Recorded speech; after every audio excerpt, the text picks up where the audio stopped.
본문 말씀을 통해서 믿음과 변화 속도,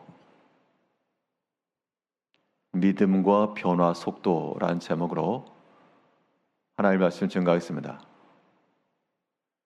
변화라고 하는 것이 우리의 추구하는 대상이 될지라도 그 변화하는 속도를 또한 생각해 봐야 됩니다. 어떤 것은 빠르고 신속하게 변화되어야 하는 것이고, 또 어떤 것은 갑작스럽게 변화되면 오히려 해가 되기 때문에 조금 여유를 가지고 천천히 변화되어야 되는 경우도 있습니다. 어떤 면으로든 우리 믿음으로 산다라고 하는 것은 선한 변화, 좋은 쪽으로의 변화가 일어나야 되겠는데요.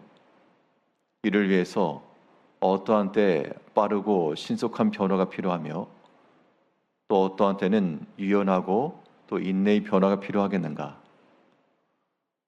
오늘 본문 말씀을 통해 살펴보게 되면 먼저 자신에 대해서는 빠르고 신속한 변화가 필요합니다.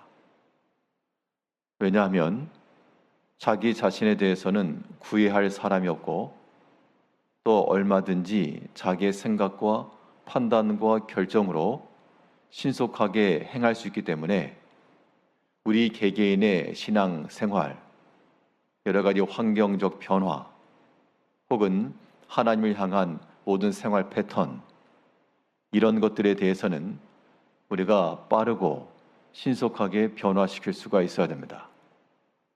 여기에는 핑계하는 일이 없어야 됩니다. 오늘 본문의 내용은 이제 나아만이 고침을 받고 돌아가는데, 그때 내가 이 노새 2마리 흙을 좀 보내주소서, 그렇게 요청을 합니다. 17절에 나아만이 이르되 그러면 청하건대 노새 2마리의 실을 흙을 당신의 종에게 주소서. 이제부터는 종이 번제물과 다른 희생제사를 여호와 외 다른 신에게는 드리지 아니하고 다만 여호와께 드리겠나이다. 자, 흙을 가져갔는데요. 자, 흙을 왜 가져갔을까?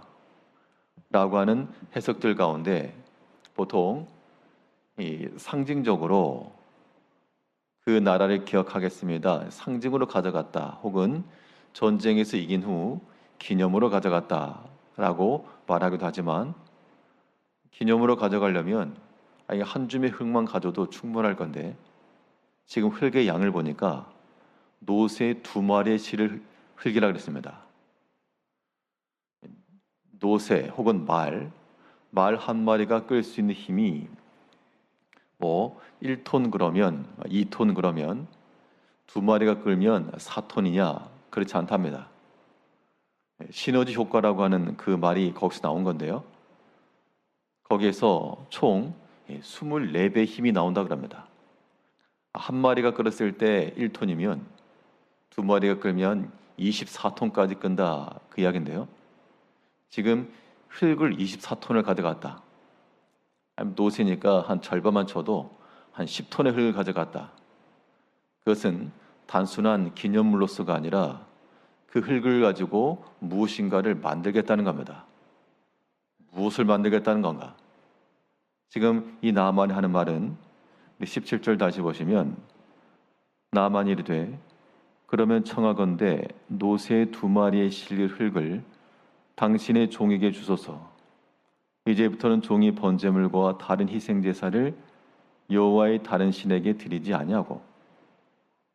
지금 분명 림몬 신당에 가서 엎드린다 그랬는데, 내가 여호와께만 제사 드리겠습니다, 제단이 필요하죠. 분명 노새 2마리의 실을 흙의 양은 기념물로서 가져간 것이 아니라 무엇인가를 만들어 자기 집 곁에 두고 자기의 삶의 환경을 만들겠다는 것인데, 분명 하나님께 드리는 이 희생 제사와 연관이 있는 겁니다. 결국 그 흙으로 제단을 쌓겠다는 겁니다. 그러니까 그는 비록 이방 사람이요, 이방의 군대 장관으로 왕의 총애를 받고 이방 왕이 행하는 모든 정치적, 종교적 행사에 의무적으로 참석해야 됐기 때문에 외적, 공적 활동으로는 그러한 변화의 모습을 나타내기 곤란했으나 그러나 그의 내면으로 자기 자신을 향하여서는 완전하고 철저하고 신속한 변화를 지금 이루겠다는 겁니다. 우리가 다른 사람은 몰라도 우리 자기 자신의 생활의 모든 면면들을 우리가 이제 살펴봐야 되겠습니다. 나아만은 오직 하나님께 희생 제사를 드리겠다라고 하고 이제 다른 길과 다른 루트들을 차단해 갔습니다. 우리는 하나님을 섬기노라 하면서도 혹 다른 길을 누구 있는지 않는지를 우리 스스로가 또한 생각을 하고 나아만 이방인도 이렇게 변화가 되었는데 우리가 이 변화에 있어서 늦어지면 안 되겠습니다. 이제 우리에 있어서도 우리의 삶에 있어서도 오직 하나님께 제사하며 하나님께 희생 제물을 드리며 하나님께 구별된 단을 쌓고 하나님 의지하고 그를 섬기는 그러한 믿음의 행위들이 우리 가운데 나와야 되겠습니다. 그러면 이 빠르고 신속한 변화라고 하는 것은 자기 자신의 삶과 주변 환경에서부터 일어날 수 있는데요. 또 어떤 경우는 또 그렇게 빠르게 되지 못합니다. 그때는 조금 여유 있고 유연한 변화가 필요한데 어떤 경우인가 하면 자신에 대해서는 빠르게 변할지라도 다른 사람에 대해서는 유연하고 인내할 줄 알아야 됩니다. 항상 이 대상이 바뀌기 때문에 문제가 발생하는 겁니다. 다른 사람은 빨리 변화하라 하고 자신은 그대로이니 항상 다툼과 분쟁이 발생할 수밖에 없는데요. 자기 자신의 변화를 추구하는 사람들은 다른 사람이 안 되는 것에 지금 시선이 가지 않아요. 지금 자기 자신을 쳐다봐도 내가 할 게 많기 때문에 다른 사람의 변화 유무가 지금 내 신앙생활에 크게 영향을 미치지 못하는 겁니다. 그리고 정반대인 사람은 이제 다른 사람에 관해서 더 많은 관심을 갖게 되는데요. 오늘 본문에서 나아만은 이 믿음에 있어서 자기 자신이 믿음 안에서 변화되는 이 일에 지금 어떤 외부적 상황, 다른 사람의 일에 대해서는 하나님 앞에 하나님께서 용서해 주시기를 지금 구하고 있는데요. 어떤 의미인가 하니 18절에서 오직 한 가지 일이 있사오니 여호와께서 당신의 종을 용서하시기를 원하나이다. 곧 내 주인께서 림몬의 신당에 들어가 거기서 경배하며 내가 그 손을 의지하심에 그가 내 손을 의지하심에 내가 림몬의 신당에서 몸을 굽히오니 내가 림몬의 신당에서 몸을 굽힐 때에 여호와께서 이 일에 대하여 당신의 종을 용서하시기를 원하나이다 하니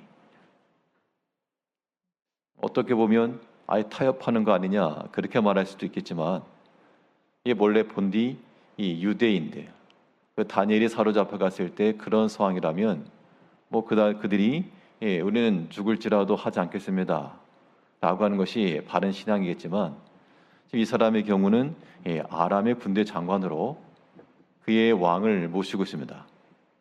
자기 자신은 지금 분명히 변화되었지만 아람 왕에게 여호와 신앙을 강요하여 그를 억지로 개종시킬 수는 없죠. 이 일에 대해서 이 나아만이 이 선자에게 하는 말이 내가 그 상황 속에서 왕이 내 손을 의지해서 엎드릴 때 나도 같이 합니다. 그러나 내 본심은 아니니 용서해 주시려 합니다. 이런 일들에 대해서 우리가 우리 개개인의 생활에서 이걸 억지로 끼워 맞추려고 그러면 참 핑계거리가 되겠고요. 여기서 우리 말하는 바는 나와 함께하는 그 사람의 변화되지 않고 또 믿음 안에 속하지 못한 일에 대해서는 그런 경우에는 우리가 조금 인내와 더딜지라도 유연한 변화를 우리가 기대해야 한다는 겁니다. 이제 그런 과정 속에서 나만의 그런 변화된 모습을 보고 왕의 그런 감동을 받거나 점점 변화될 가능성도 있겠죠. 이럴 때 만약에 신속히 변화된다고 해서 갑자기 여호와 신앙을 고백하게 되면 이거는 지혜가 아니라는 겁니다. 분명 여기에는 적용의 그런 문제가 있습니다. 우리가 우리 자신을 핑계하고 합리화시키려고 하는 그런 목적으로서가 아니라 물론 자기 자신은 철저히 변화되고 오직 여호와를 섬기고자 하는 마음을 가져야 됩니다. 그러나 여러 환경적 상황적으로 이게 쉽게 되지 아니하는 일들에 대하여서는 우리가 인내하면서 또한 그 상황에서라도 믿음을 지키며 순종을 하되 최대한을 가지고 순종해 나아가는 것, 그러면서도 하나님의 은총을 구하는 것이 필요하다는 겁니다. 오늘 본문에서 나아만은 이방인이었으나 그가 보여준 신앙적 행위는 오늘날 우리들에게 굉장히 큰 울림을 주고 있습니다. 이 일에 대해서 엘리사는 평안히 가라 그랬기 때문에 그 일에 대해서 하나님께서 은총껏 베푸시겠다, 그렇게도 볼 수 있겠습니다. 이제 나아만이 자기 자신에 대해서 신속히 변화하여 오직 하나님만 섬기고 또한 이 모든 일에 있어서도 하나님을 의지하며 하려 했던 걸 기억하면서 오늘도 믿음 안에 살아가시는 성도님들이 되시길 바라겠습니다. 기도하겠습니다.